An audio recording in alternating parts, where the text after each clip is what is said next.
নবম শ্রেণী second term পরীক্ষায় জৈবনিক প্রক্রিয়া এর আগের দিন আমি বলেছিলাম যে সালোক সংশ্লেষের কিছু ইম্পর্টেন্ট কোশ্চেন। জৈবনিক প্রক্রিয়ার প্রথম ভাগে পড়ছে সালোক সংশ্লেষ, এর পরের ভাগে আছে আমাদের খনিজ পুষ্টি।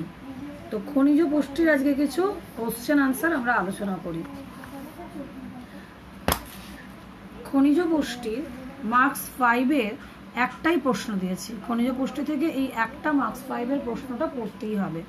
উদ্ভিদ দেহে অপরিহার্য খনিজ মৌলের বা পদার্থের সাধারণ কাজগুলি লেখো। খুব ইম্পর্ট্যান্ট প্রশ্ন, একটাই প্রশ্ন মার্কস 5-এর। তারপরে আসছি আমরা মার্কস 3। মার্কস 3-র 1 নম্বর প্রশ্ন, অতিমাত্রিক পরিপোষক বা ম্যাক্রোনিউট্রিয়েন্টস কাকে বলে? উদ্ভিদ দেহে এদের গুরুত্ব লেখো।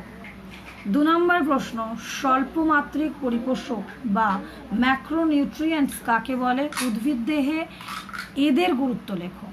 3 নম্বর প্রশ্ন, উদ্ভিদ দেহে অপরিহার্য মৌলের 3টি সাধারণ কাজ লেখো। 4 নম্বর প্রশ্ন, ম্যাক্রোনিউট্রিয়েন্ট ও মাইক্রোনিউট্রিয়েন্ট এর মধ্যে পার্থক্য দেখাও। তাহলে মার্কস 3-র কোশ্চেন কটা দিয়েছি? 4টে। এই 4টে কোশ্চেন করতে হবে। মার্কস 2-এ চলে আসছি। মার্কস 2-এ 1 নম্বর প্রশ্ন, কোনো মৌলের ম্যাক্রো বা মাইক্রোনিউট্রিয়েন্ট শ্রেণীতে অন্তর্ভুক্তির 2টি কারণ লেখো। 2 নম্বর প্রশ্ন, ক্লোরোসিস কি? 3 নম্বর প্রশ্ন, হাইড্রোপোনিক্স কি? 4 নম্বর প্রশ্ন, এরোপোনিক্স কাকে বলে? তাহলে আমরা ব্রড কোশ্চেন শুধু এইটুকু করলেই হবে। 5 নম্বরের একটা প্রশ্ন, মার্কস 3-র 4টে প্রশ্ন, মার্কস 2-এর 4টে প্রশ্ন। এবারে 1 নম্বরের প্রশ্নগুলো সঠিক উত্তর বেছে নিয়ে দেখো, শূন্যস্থান এগুলো একটু আস্তে আস্তে কর। 1 নম্বরের প্রশ্নগুলো একটু দেখিয়ে দিচ্ছি আনসার সমেত। এগুলো মার্কস 1, সঠিক উত্তর বেছে নিয়ে লেখো। এটা শূন্যস্থান পূরণ করো আর ঠিক ভুল 2-1টি শব্দে উত্তর দাও, একদম ছোট প্রশ্নগুলো।